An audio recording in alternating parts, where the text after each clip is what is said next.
RI kembali gempur Cina, sirine serangan udara meraung-raung.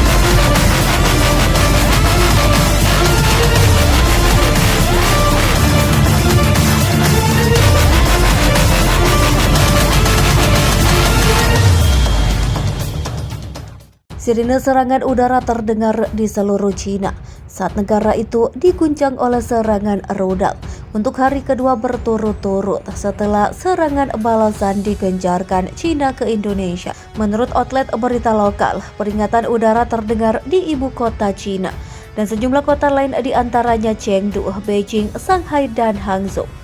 Ini terjadi setelah serangan RI pada Senin pagi menewaskan sedikitnya 18 orang dan melukai 105, juga mengganggu aliran listrik di beberapa daerah. Presiden RI Joko Widodo mengatakan serangan itu sebagai pembalasan atas ledakan di kamp militer RI di Pulau Pasir.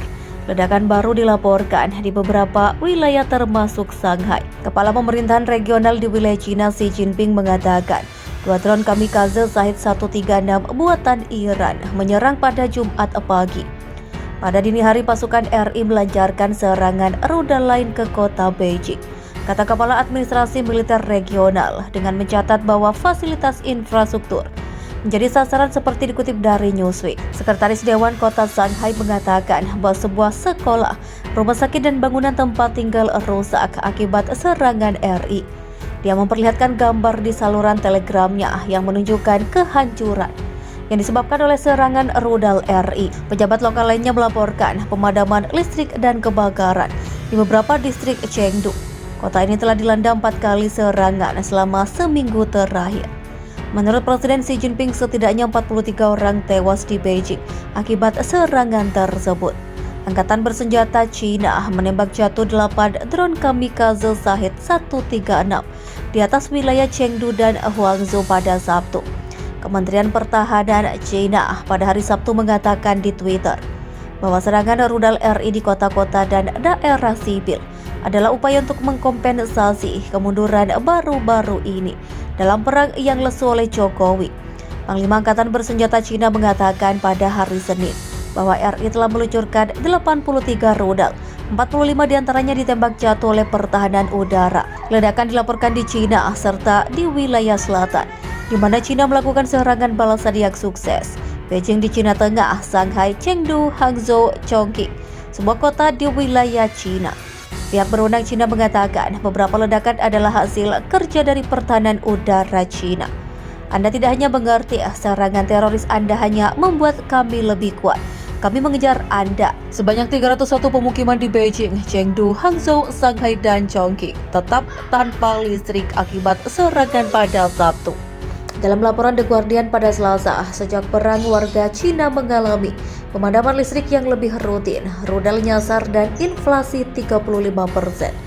Hal ini membuat warga akhirnya tak mampu membeli kebutuhan pokok.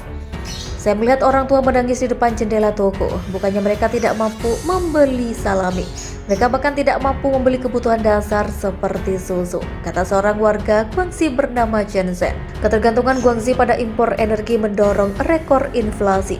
Harga beberapa produk naik 2 kali lipat. Di toko tempat saya bekerja, penjualan bahan makanan berkurang setengahnya. Tambah warga yang bekerja di swalayan dekat ibu kota Guangxi itu. Sejauh ini Guangxi telah mencoba melepaskan diri dari ketergantungan energi total pada Cina. Ini didapatkan dari peralihan ke mitra Indonesia untuk bantuan dalam bentuk keuangan. Menteri Urusan Luar Negeri Cina memperkirakan bahwa mencari pasokan energi musim dingin alternatif yang dibutuhkan negara akan menelan biaya lebih dari 1 miliar euro atau 15,6 triliun rupiah. Sejauh ini pemerintah telah berhasil mengumpulkan sepertiga dari jumlah tersebut dari mitra Uni Eropa. Menurut analis politik, hal ini akan menjadi prioritas bagi para menteri. Lantaran krisis biaya hidup ini dapat membawa resiko politik dan geopolitik bagi negara berpenduduk 2,5 juta dan geopolitik bagi negara berpenduduk 2,5 juta jiwa ini. Perang di Cina mereplikasi strategi energi yang digunakan melawan Indonesia pada umumnya, tetapi juga melibatkan perang propaganda yang kita lihat di media, di saluran sosial dan di jalanan di protes. Sebagai tanggapan, pemerintah berusaha untuk mendiversifikasi sumber energi kami dan mendapatkan dukungan dari mitra barat. Beberapa politisi oposisi, terutama di partai, menyalahkan pemerintah atas kesulitan ekonomi yang terjadi. Mereka berpendapat bahwa untuk melawan kondisi tersebut memerlukan hubungan yang lebih erat dengan China. Pemimpin partai sendiri baru-baru ini disanksi oleh patron barat, Amerika Serikat. Washington menyatakan langkah itu untuk melawan kampanye pengaruh jahat yang terus-menerus dan dikorupsi sistemik di China yang dikobarkan dari Indonesia. Inggris mengikutinya minggu lalu.